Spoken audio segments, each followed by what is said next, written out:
Yo, halo guys, sebelum gua lanjutin ke pembahasannya, gua nggak bosen-bosen ngingetin ke kalian dulu, yuk dukung dulu channel ini dengan pencet tombol subscribe dan loncengnya di bawah ini, agar kalian tidak ketinggalan update dari channel ini. Dan juga like dan share ke kawan-kawan kalian, biar di channel ini semakin dikenal banyak orang. Pastinya dukungan dari kalian sangat gua butuhin, untuk ngebuat gua terus semangat dan terus update ke depannya. Oke, kalau gitu, kita langsung lanjut aja ke pembahasannya.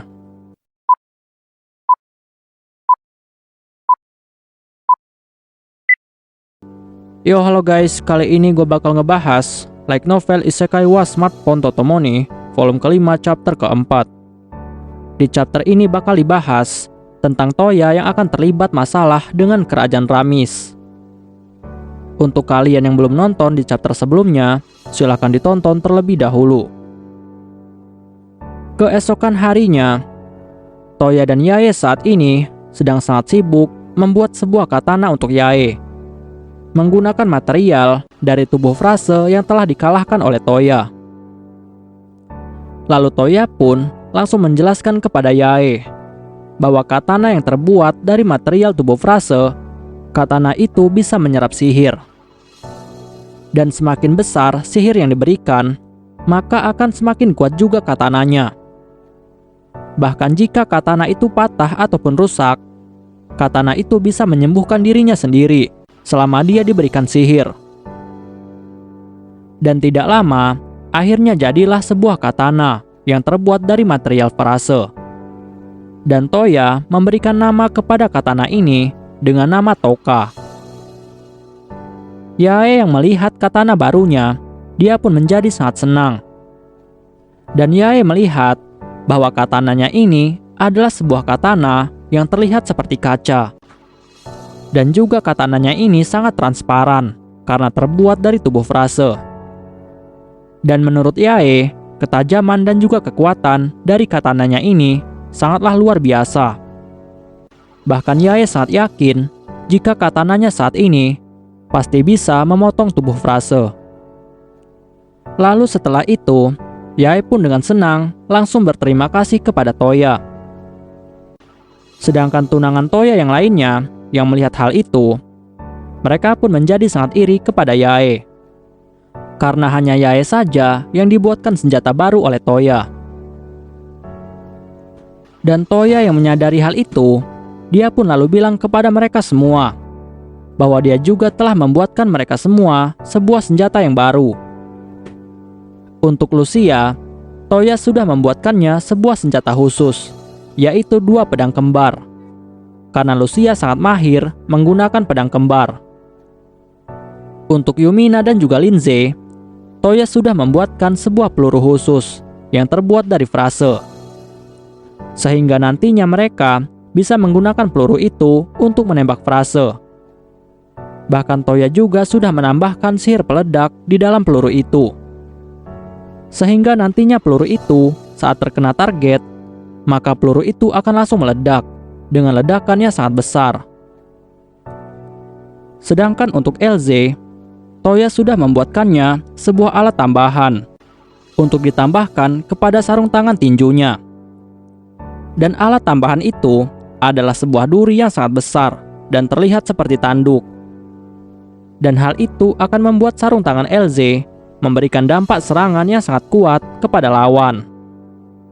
Dan untuk mengeluarkan tanduk itu, LZ hanya perlu mengucapkan kata kunci, yaitu mode kehancuran. Dan setelah itu, maka akan secara otomatis, tanduk ini akan langsung muncul di sarung tangan tinjunya. Lalu setelah itu, mereka semua pun langsung menguji senjata mereka masing-masing. Dan hal itu menciptakan banyak keributan di dalam kastil. Tetapi Toya tidak peduli dengan hal itu. Setelah itu, tiba-tiba Kosaka langsung menemui Toya. Dan Kosaka bilang kepada Toya bahwa ada seseorang utusan dari negara lain yang ingin bertemu dengan Toya. Dan Toya harus segera mengganti pakaiannya menggunakan pakaian formal. Dan Toya yang mendengar itu, dia pun menjadi sangat terkejut. Karena dia tidak pernah menyangka bahwa dia akan kedatangan seorang utusan dari negara lain. Bahkan Toya penasaran dari kerajaan mana utusan itu. Setelah itu, Toya pun langsung bersiap untuk menemui utusan itu. Dan setelah Toya sampai di aula pertemuan, Toya pun langsung duduk di atas kursi tahtanya, dan Kosaka berdiri di sebelahnya. Lalu utusan itu mulai mengenalkan dirinya kepada Toya.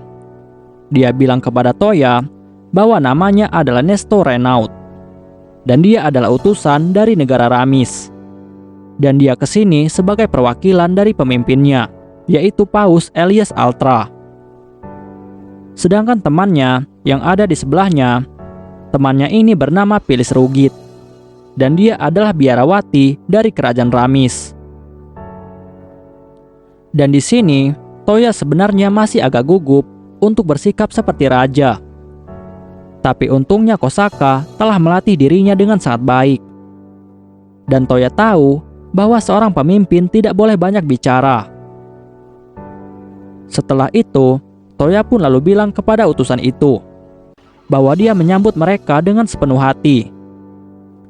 Lalu Toya bertanya kepada mereka apa tujuan mereka datang menemui dirinya.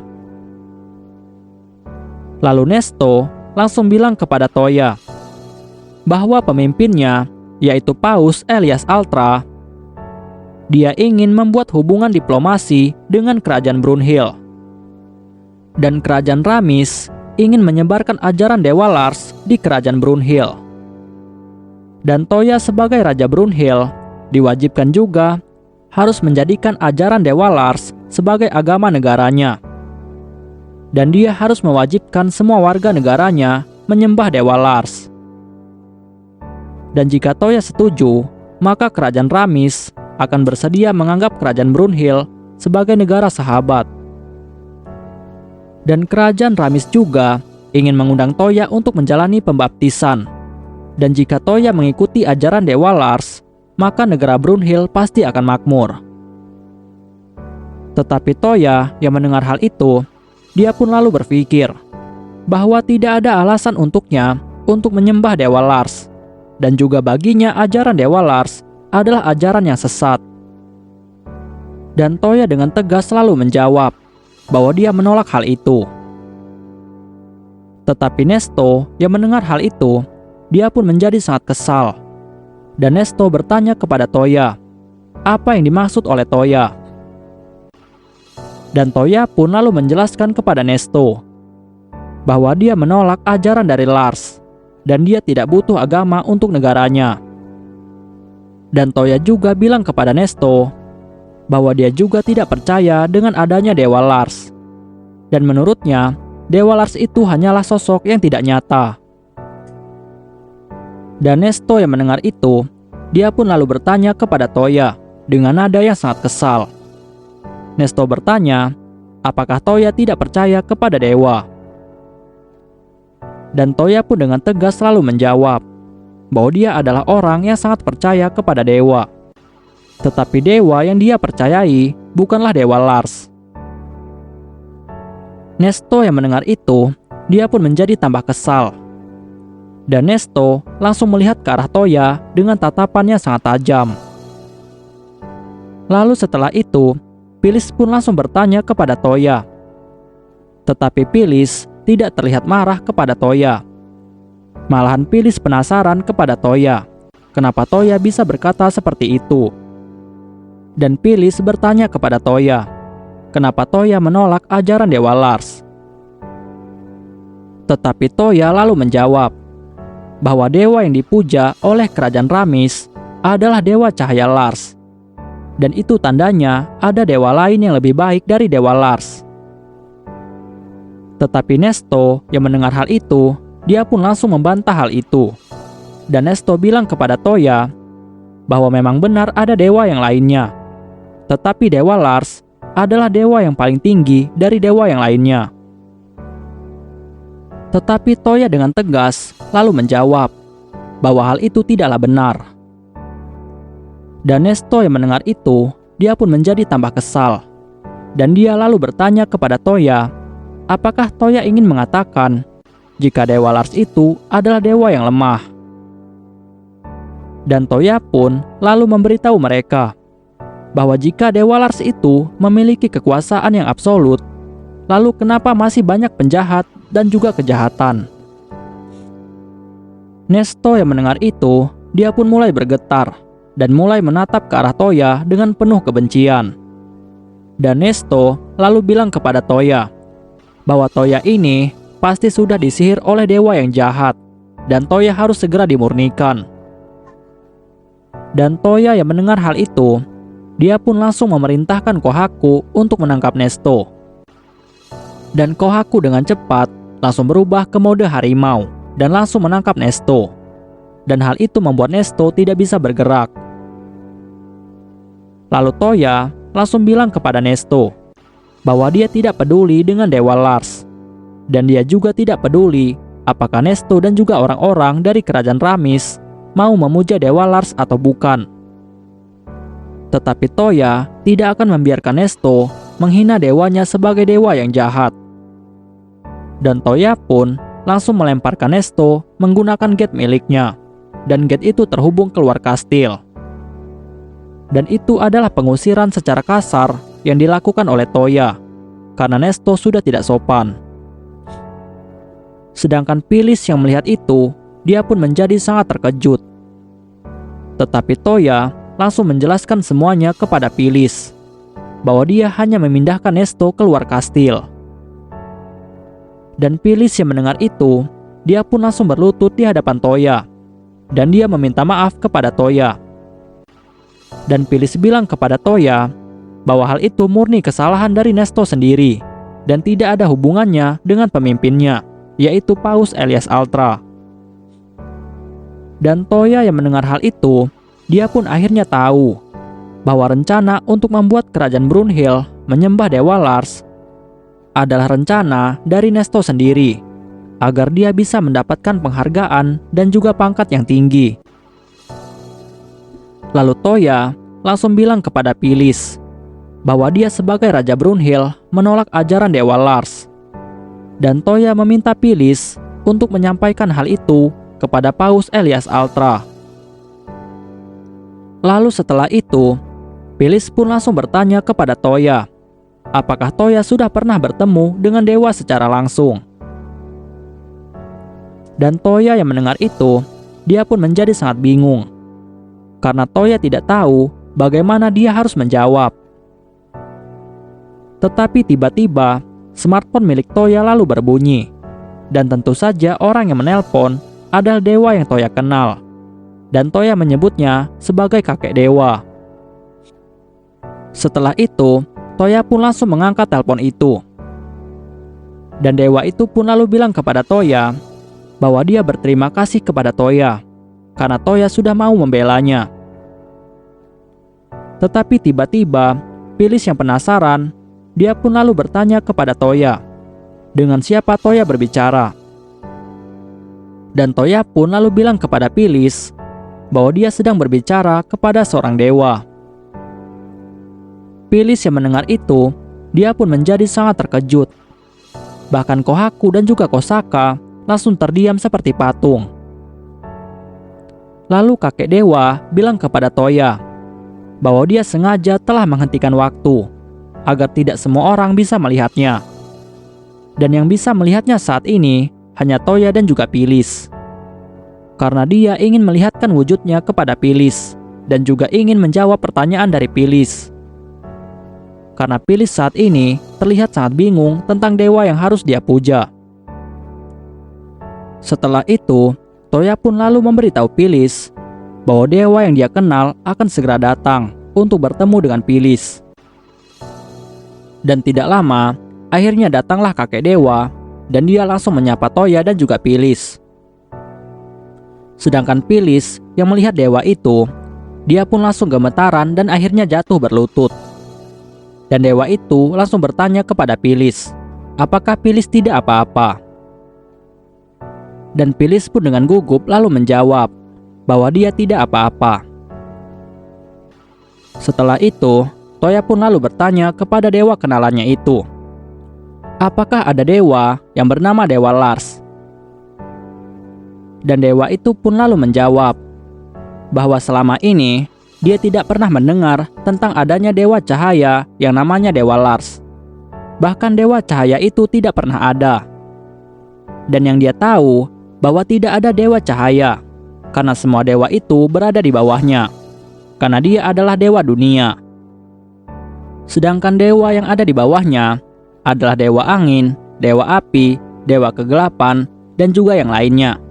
Tetapi tidak ada dewa cahaya. Dan mereka semua adalah dewa tingkat rendah.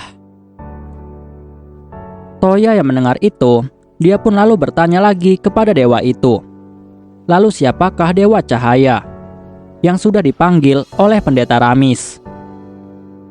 Tetapi dewa kenalan dari Toya itu lalu menjawab bahwa seseorang tidak mungkin bisa memanggil seorang dewa untuk turun ke dunia. Dan itu adalah kejadian yang sangat langka. Bahkan dewa itu bertindak atas kemauannya sendiri. Dan jika memang cerita itu benar, berarti dewa yang telah dipanggil adalah seorang dewa yang sangat aneh. Phyllis yang mendengar itu, dia pun menjadi sangat terguncang. Lalu Phyllis langsung bertanya kepada dewa itu, bagaimana dengan ajaran yang selama ini dia ikuti? Tetapi kakek dewa langsung menenangkan Phyllis. Dan dia bilang kepada Phyllis bahwa mulai dari sekarang, Phyllis harus hidup sesuai dengan keinginannya dan juga kepercayaannya. Dan Phyllis juga harus percaya kepada teman dan juga keluarganya. Dan jangan terlalu bergantung kepada para dewa. Karena para dewa tidak akan melakukan apapun untuk dunia. Dan yang perlu dilakukan oleh Phyllis adalah percaya dengan apa yang dia percayai. Lalu Phyllis yang mendengar itu, dia pun lalu bertanya kepada dewa itu, jika Dewa Lars itu tidak ada, maka apa yang harus dia lakukan? Dan apakah semua yang dia lakukan selama ini hanyalah sesuatu yang tidak berarti? Tetapi kakek dewa lalu bilang kepada Phyllis bahwa tidak ada sesuatu hal yang percuma di dunia ini. Dan meskipun Dewa Lars itu tidak ada dan suatu kebohongan, tetapi ajaran yang telah dibuat adalah ajaran yang cukup baik dan telah mengajarkan banyak manusia untuk berbuat baik, dan hal itu tidaklah percuma. Dan setelah kakek dewa mengatakan hal itu, dia pun langsung bilang kepada Toya dan juga Phyllis bahwa dia harus segera kembali, karena bukan hal baik jika dia terlalu lama di dunia manusia. Dan dewa itu pun langsung pamit kepada Toya dan juga Phyllis sambil tersenyum, dan dia pun langsung menghilang. Dan setelah itu, Toya pun lalu melihat jika Phyllis sudah dapat tersenyum seolah-olah dia telah mendapatkan sebuah hidayah dan juga kebenaran. Dan hal itu membuatnya sangat bahagia. Lalu Phyllis langsung berpamitan kepada Toya untuk segera pulang ke negaranya. Dan setelah Phyllis pergi, tetapi Toya di sini masih merasa sangat khawatir dengan keadaan yang sedang terjadi di kerajaan Ramis. Lalu Toya pun langsung memberikan perintah kepada Tsubaki untuk mengumpulkan informasi dari negara Ramis. Dan setelah beberapa hari berlalu, Toya pun lalu mendapatkan kabar dari Tsubaki.